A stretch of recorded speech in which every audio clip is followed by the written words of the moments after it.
I shouldn't be revealing this to you. Honestly, this is the kind of knowledge that most people will never touch, not because it's hidden, but because it's too heavy, too raw, too dangerous. Once you hear it, you won't be able to go back to the comforting illusions that most people cling to. The truth about power is not beautiful. It's not noble. It's not a fairy tale.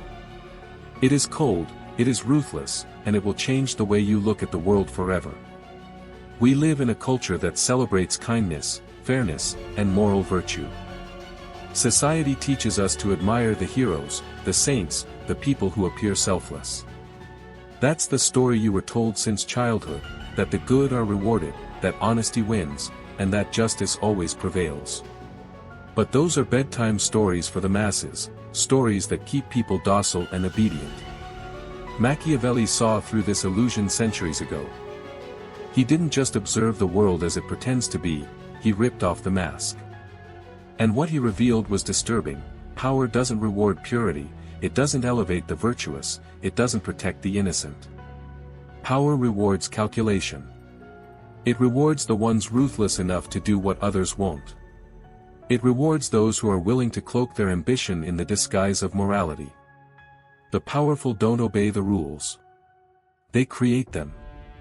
They smile while they cut your throat. They stand on stages, preaching values like honor and fairness, while behind closed doors, they treat people like disposable pieces on a chessboard. And here's the thing, most people will never discover this truth, not because it's hidden, but because they can't handle it. They're too frightened to admit that the game of life is not fair. They'd rather cling to comforting lies than face how the world actually works. But if you're still listening, it means you're not like most people. It means you're willing to see what others are too blind or too timid to confront. What I'm about to hand you isn't just advice. It's not motivation. It's a weapon. And if you wield it correctly, it will transform the way you move through this world. I shouldn't be telling you this. To be honest, crossing this line is dangerous. Because once you understand the true nature of power, there's no turning back. This isn't the polished version you were taught in school. It's not the sanitized story repeated in history books or the noble slogans shouted by leaders. This is the unfiltered reality, the side of power most people can't face. And let me warn you, it isn't pretty. It isn't comforting. Power is not pure. It isn't moral. It isn't fair. It is brutal, manipulative, and ruthless. And yet, once you see it for what it really is, you'll never be fooled again. We live in a society that worships goodness on the surface. People love to believe that honesty and kindness will naturally rise to the top. They like to think the successful earned their position because they were noble, virtuous, and hardworking. This illusion comforts the masses. It makes the powerless feel better about their place. But the truth? The truth is that behind every throne, there is betrayal. Behind every fortune, there are buried secrets. Behind every celebrated leader, there are ruthless decisions that would horrify the public if they knew. Machiavelli stripped the illusion bare. The rise to power is never clean. It is never innocent. And it never comes without blood. If goodness alone truly ruled the world, then saints would sit on thrones. Priests and monks would command armies. The kind-hearted would lead nations. But look around you. Who holds power? Are they saints, or are they predators dressed in polished suits, smiling for cameras, while hiding knives behind their backs? Machiavelli understood something most people refuse to accept: power doesn't wait for permission. It doesn't patiently reward virtue. It is seized, taken, and defended by those willing to do what others won't. Those who cling to innocence as if it's armor are always the first to be crushed. Innocence is not protection. Innocence is exposure. That's why the powerful learn to play two roles at once. In public, they are benevolent, generous, merciful. In private, they are calculating strategists, ready to betray, ready to deceive, ready to strike. They sign treaties while secretly plotting war. They deliver speeches about justice while sharpening daggers behind the curtain. They pose as guardians of virtue while ensuring their rivals never survive long enough to challenge them. And here's the darkest part, people believe them. They believe the handshakes, the promises, the smiles. They don't question the performance, because the lie makes them feel safe. And the illusion of safety is more powerful than the truth of danger.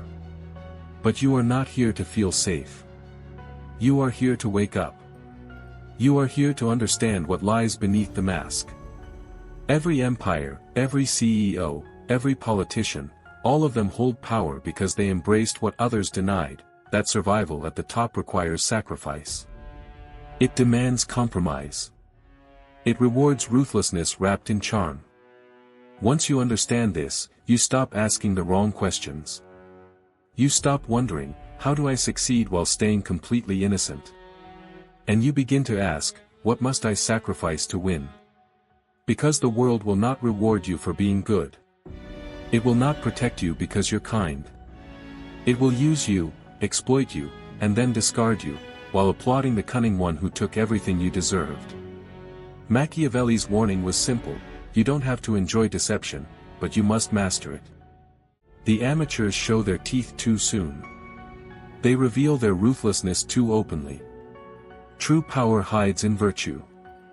The strongest players appear merciful, honest, and trustworthy, even when their hands are soaked in betrayal. And here is a truth most people never grasp: power doesn't corrupt. It reveals. It strips away masks and exposes who is willing to stain their hands in order to hold the crown. Every crown carries a hidden dagger. Every empire is balanced on fear, secrecy, and manipulation. The weak hate hearing this. They'd rather believe corruption is an accident, a flaw in an otherwise noble system. But corruption isn't a glitch. It is the system. Wherever power gathers, corruption grows like vines wrapping around it. Laws, institutions, traditions, all of them eventually become tools for the powerful. They are bent, reshaped, and twisted into weapons of control. The public imagines corruption as shady deals in dark rooms, envelopes of money slipped under tables. But real corruption is far larger, far quieter. It's governments passing laws that serve elites while pretending to protect citizens. It's corporations writing the very regulations they're supposed to obey.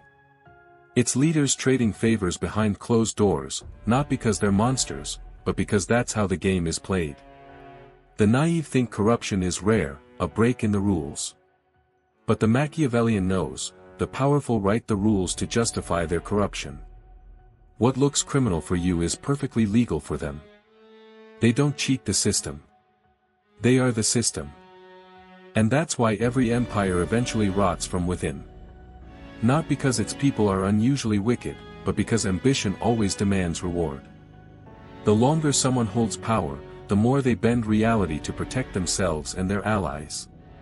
It's not an accident when politicians leave office richer than they entered. It's not an accident when regulators retire into high-paying corporate jobs.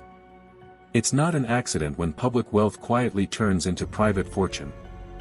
That's not corruption malfunctioning, that's corruption working exactly as designed. The most skilled rulers don't eliminate corruption. They manage it. They decide who gets rewarded and who gets punished. They ensure no rival grows powerful enough to challenge them. They don't stop the rot, they control it. And if you want power, you must stop dreaming of clean hands. Climb high enough, and you will compromise. You will choose between survival and principle. And when you do, you will justify it, because that's what every ruler before you has done. The greatest trick leaders ever played was convincing the public that corruption is rare. That bad actors infect a good system once in a while. But the truth is harsher: when someone is punished for corruption, it isn't because they broke the rules. It's because they were careless enough to get caught. The same is true of information. People imagine truth as something that floats freely, spreading itself across the world. But history shows the opposite. Information has always belonged to the powerful, and the powerful decide who knows what. Centuries ago, kings didn't just rule with armies, they ruled with spies. They knew who was loyal, who was conspiring, who was waiting to strike. Knowledge was hoarded, not shared.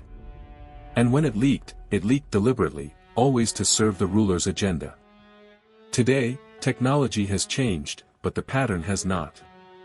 Politicians speak of transparency, corporations promise accountability, but the reality is the same: you only see what they want you to see. A press conference shows the image they want you to believe. A financial report reveals only the numbers they choose. The rest is buried, sealed, or classified. Meanwhile, they gather endless information about you, your searches, your purchases, your conversations. They don't collect this to protect you. They collect it to predict you, to control you, to shape your behavior. And if necessary, to use it against you. This is why power always hides behind secrecy. Lies may be powerful, but silence is deadlier. When you control what is spoken, when you control which facts survive, you don't even need to lie. You simply decide what the people never learn. Rivals swing blindly in the dark, while you already know the ending of the story. History's most ruthless leaders mastered this principle. Augustus Caesar knew everything about his enemies while revealing nothing of his own intentions. Merchants of Venice guarded their trade secrets so fiercely that they destroyed anyone who dared expose them. Modern intelligence agencies topple governments not with armies, but with one piece of hidden truth at the right moment.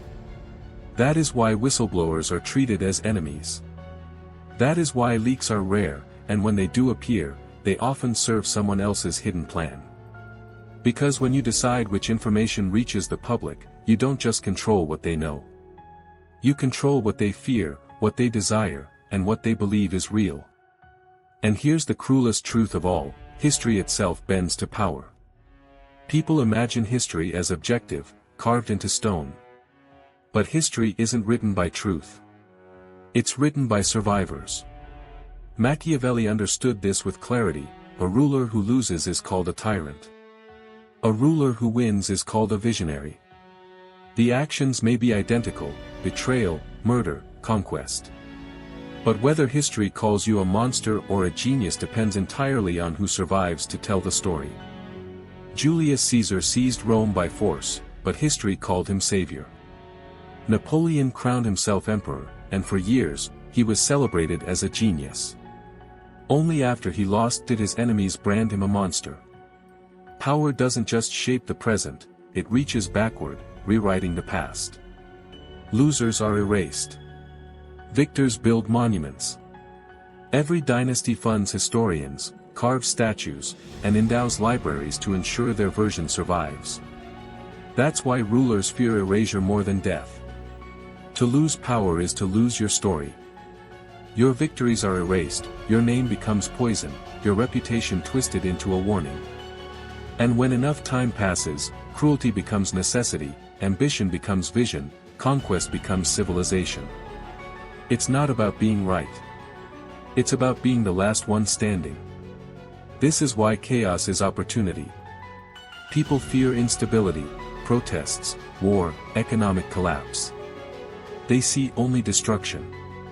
But for those hungry for power, chaos is fertile soil. Stability protects the rulers who already sit on the throne. But chaos breaks the rules. In chaos, no one cares if you're allowed to take power. They only care if you're strong enough to hold it. In a single year of upheaval, the bold can climb further than decades of patient waiting in times of peace. While the masses cling to safety, great players move, strike, and seize opportunities others are too paralyzed to grasp. That is why revolutions reward the ruthless, not the virtuous. Caesar rose during civil war. 20th century dictators rose during collapse. Ambitious players prayed for chaos, and when it came, they acted while others froze. But here's the cycle: once you climb through chaos, you use stability to trap everyone else. You tighten laws, censor information, strengthen institutions, and lock rivals where they are. You build the very cage you once escaped from, not for yourself, but for those who dare to challenge you. Chaos lets you rise. Stability lets you rule. And fear keeps you there. People want to believe loyalty sustains power, that if you treat people well, they'll stay true forever. But loyalty fades. Fear endures. Love is fragile. People cheer you today and betray you tomorrow. They will abandon you the moment you appear weak. Fear, on the other hand, doesn't change with moods. Fear is steady. Fear is reliable. Fear whispers hesitation into the hearts of those who might betray you. This doesn't mean unleashing terror recklessly. Too much fear creates desperation, and desperate people are dangerous. But just enough fear ensures obedience. A single public example, one ruthless punishment, echoes longer than years of kindness. People forget gifts. They forget favors. But they never forget what happens to traitors. That is why Machiavelli said, "It is best to be both loved and feared." But if you must choose, fear is safer. And when your time finally ends, because no ruler lasts forever, you will see the truth. Those who loved you will vanish. Those who feared you will stay silent, not because they care, but because they remember. This is the dark rhythm of power. It is not noble. It is not fair. It is survival.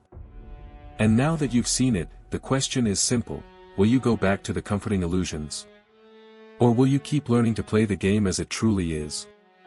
Because once you understand the rules, you stop being a pawn. You start becoming a player.